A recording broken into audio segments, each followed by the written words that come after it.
Aí a pergunta é um pouco mais direcionada pro Bruno. Ô Bruno, você é fascista ou comunista? Olha, depende depende de quem olha. Agora, deixa eu dar um contexto pro pessoal que tá ouvindo e tá assistindo, que eles não devem estar entendendo nada que eu tô falando isso. O que acontece, gente? Se você não segue o Bruno nas redes sociais, então começa a seguir, porque ele realmente posta um conteúdo muito bacana e principalmente na parte de comunicação. E os posts dele são equilibrados, principalmente quando ele vai falar da questão política, né? E ele faz um post político voltado para a questão da comunicação.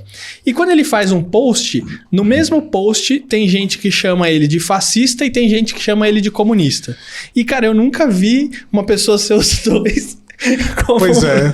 Mas perceba que tem uma coisa muito justa e igualitária, né? Ele consegue ser detestado pelos dois lados igualmente. Então isso é um bom sinal, né? Exatamente, gente. Eu e a Globo, a gente é odiado por todo mundo.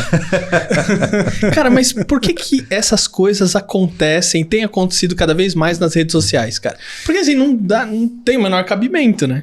Então, agora a gente vai falar de storytelling com marketing político. Olha que interessante.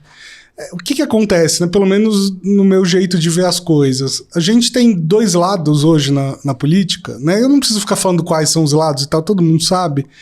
Mas dois lados que contam basicamente a mesma história. E que história é essa, né? É a história de que do outro lado da fronteira existe alguém que é um inimigo, que é um mal absoluto.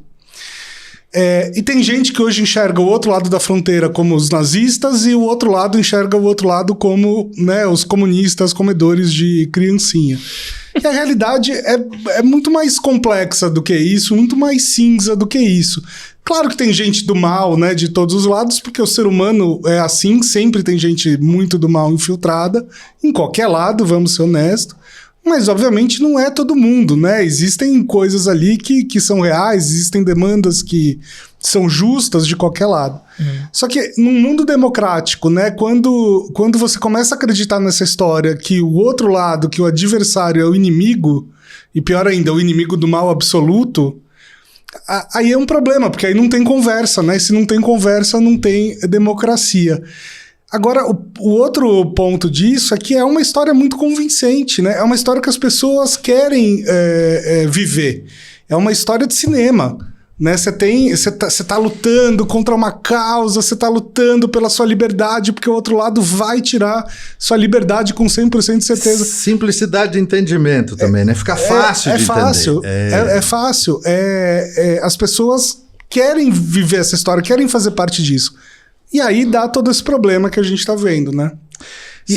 O que entra num ponto que, assim, a ética do storytelling, né? Às vezes o storytelling é altamente eficiente, porque isso é altamente eficiente, mas é ético. Você sabe, Fernando, o mundo é infinitamente complexo. E as pessoas estão muito cansadas, elas são muito pouco educadas, elas têm muito pouca leitura e elas estão cansadas de complexidade.